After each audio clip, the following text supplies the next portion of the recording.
Cave? Wala. Uy, parang cave. Parang cave siya. Ano yun? Full moon pala. Ayan. Uy, kalabaan ko.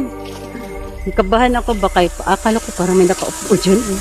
Hi guys, good news po sa ating mga nature lover dyan. Pwede na po tayo mag-overnight dito sa Olarte Cave, Guadalupe, Conel, General Santos City.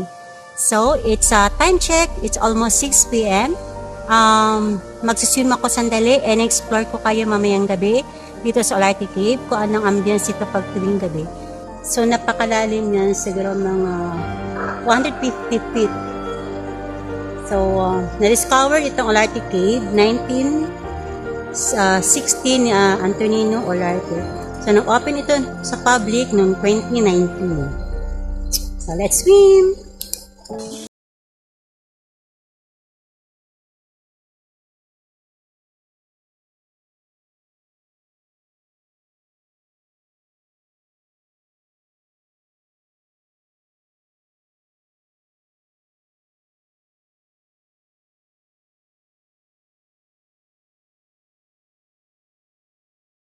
It's 6:30 p.m. na ng gabi. So, nandito tayo sa bungad ng Olarte Cave. Yan, ito yung entrance niya. Yan, Olarte Cave. So, dito yung bungad niya. Entrance nila. Only 100 pesos per head pag mag-overnight ka dito. Receiving area. So, advice ko guys, magdala kayo ng flashlight or emergency light para mailaw kayo. Ayan, yung mga tables. And pwede kayo magdala ng duyan. Diyan yung ilagay yun guys. Oh. And, pwede rin magdala ng tent. There's a table. So, depende yung bayad ng table, depende kung gaano kayo karami. Pag marami kayo, it's only 50 pesos.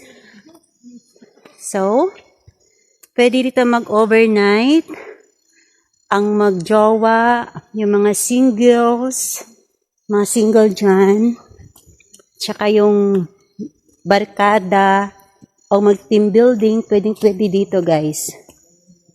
So, ito yung cottage, pero hindi sila pinapagamit yan. Kasi private daw yan siya. So, dito tayo. Ayan. Nakita nyo kanina yung lagoon, yung pag-swim ko, diba? So, ito ngayon, i-tour ko kayo yung gabi. So, meron tayong CR. Dalawang tabi-tabi po. Dalawang CR dito. Ayan. So, pag mag-overnight kayo, nakikita niyo yung ano dyan? Cottage. Hindi rin siya papagamit dahil private po yan. So, pag mag-overnight kayo, if magdala kayo ng liquor, it's 20 pesos per bottle. 20 pesos per bottle lang siya, guys. So, pero merong Red Horse dito na benta. So, sa mga gusto mag-chill, pwede kayo magdala for only 20 pesos. May mga cottages din tayo dito. Nice kayo, share diri guys. Nice masyado dito kay peaceful. Walang ingay. Parang ano dito, ano yun? Cave? Wala. Uy, parang cave. Parang cave siya. Pwede ka babaan siya. So you can see, meron tayong pwede mag-sugba.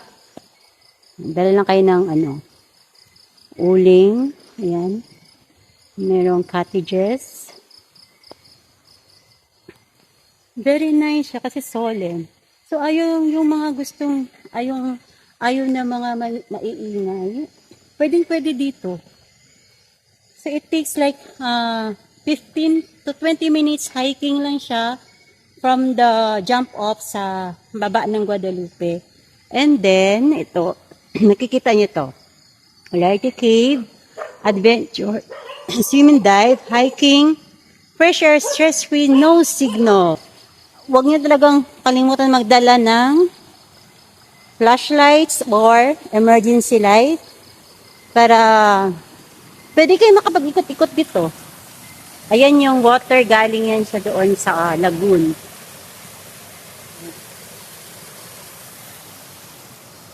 Papunta yan siya ng ilog at saka sa irrigation. Grabe, pag mag-swim kayo dito guys, pag mag-ahon kayo, parang mawala yung mga sakit-sakit yung sa katawan. Sobra. Sige, yung ginagawa ko. Minsan pumupunta ko dito ng mga early morning like 6 p.m.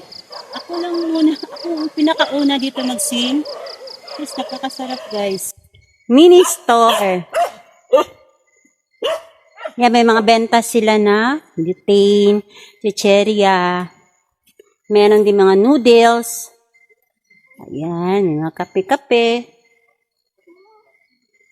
May mga Red Horse kayo dito. Magkano isang bote? 220? 220 ang isang bote ng Red Horse dito.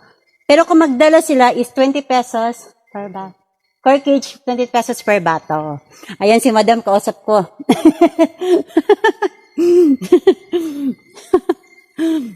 Napaka-solemn. Sobrang solemn.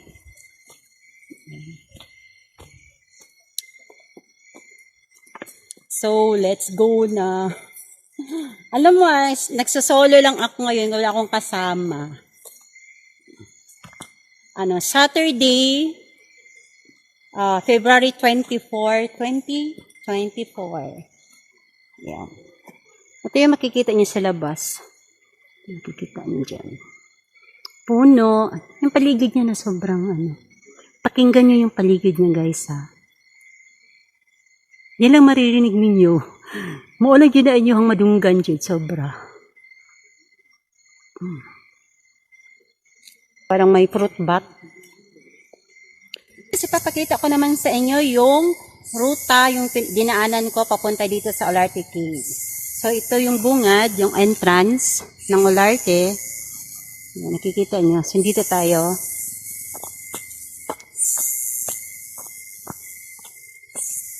Yan, nakasandal lang ako. Yan.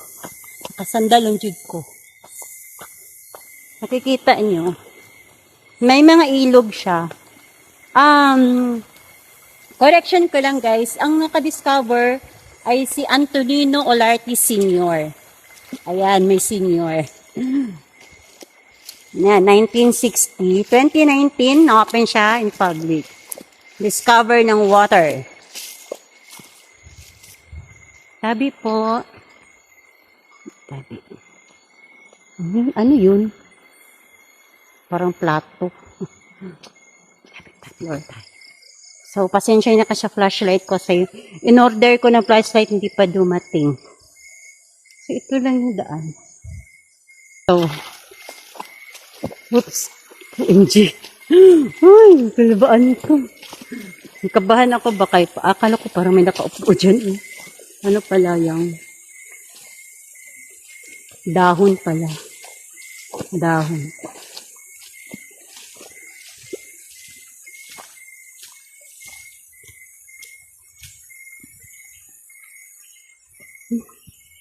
Sabi ka din eh.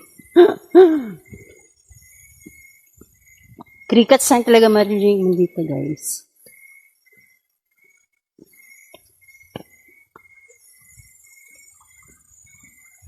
Another ilog na naman tayo. Pang-up, ilan na ba ito ilog? 5?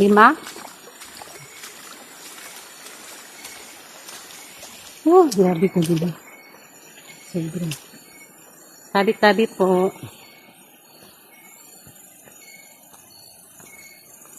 Tabi po. Ayan.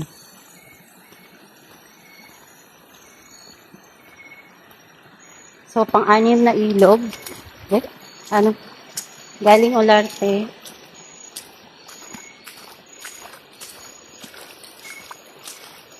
Parang, aray. Kung papunta ka ng Olarte Cave, ito yung ilog na madadaanan mo. pag uwi ka na naman, galing Olarte Cave, ito yung huling ilog na matidaanan mo. Ito yung Alamtilis. Na-close siya. Parang 3 years na ata siya close. Pero open yan dati. Ito yung matidaanan papuntang Olarte Cave. Mag-river trekking, bato-bato. Kasi ano kasi sila enjoy tingnan. Yes. Ito yung pag galing ka ng Olarte Cave, ito yung huling ilog na madadaanan mo. As you see, nakikita yung no entry. No entry kasi sinarado na dyan dahil maraming nagpipiknik. So, iniwan lang yung bote. So, delikado siya pag makapunta sa ilog. Sa lahat ng mga picnic, guys, maging responsible po kayo na tapos po mag-picnic dito sa ilog ng Guadalupe. Pakiligpit na lang po yung basura at saka yung mga bote ninyo, guys, para yung mga susunod naman gumamit, pero malinis naman, diba? So, be responsible po tayo sa ating mga basura at sa mga bote na iniiwan natin. Kasi nakita ko rin na may mga bote talaga na basag na iniiwan ng mga campers or hikers. So, ngayon na guys, ang pinakahuling ilog. So, it's full moon pala. Ayan. Ang ganda, no? So, ito yung starting niya. Ano siya? Uphill siya konti.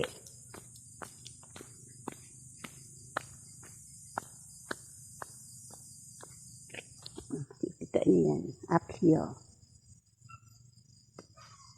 Hindi ko napansin na full moon pala ngayon, Sabado. It's, time check. Naka-time check ko kanina is already 9 p.m. Almost 9 p.m. na. Ayan.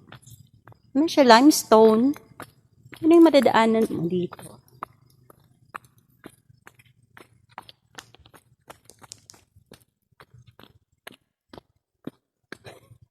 Grabe, sobra kanina. Doon sa may tunnel. Pag every time na dumadaan ako sa tunnel, parang mag-iba yung aura ko, yung iba yung pakiramdam ko. Pero, sabayan na ng prayers. 'Di ba? So, prayer is powerful. Kaya napatakbo kanina doon. So, malapit na tayo sa baba.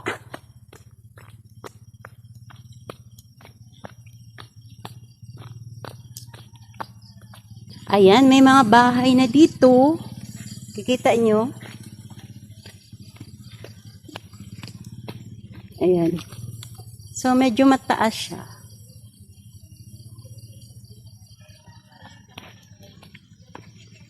So, pasensya na mo kung nagatagalog ko kay para makasabot ko ang mga friendship na ko rin sa Luzon.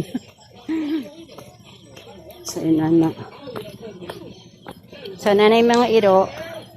So, muna siya yung starting area. May tindahan dyan. Parking lot. So, dito kayo mag-start. And medyo uphill siya. Sa mga gusto mag-park, merong parking lot dito. For only 50 pesos.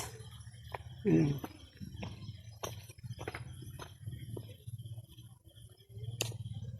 So, from Olarte Cave, ito yung mga irrigation. Napakalinis yun, guys. Pwede maglaba. So, nandito na tayo ngayon sa starting point papuntang Olarte Cave.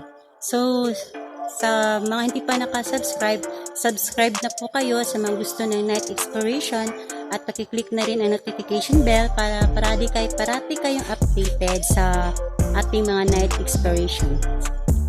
Good night, everyone!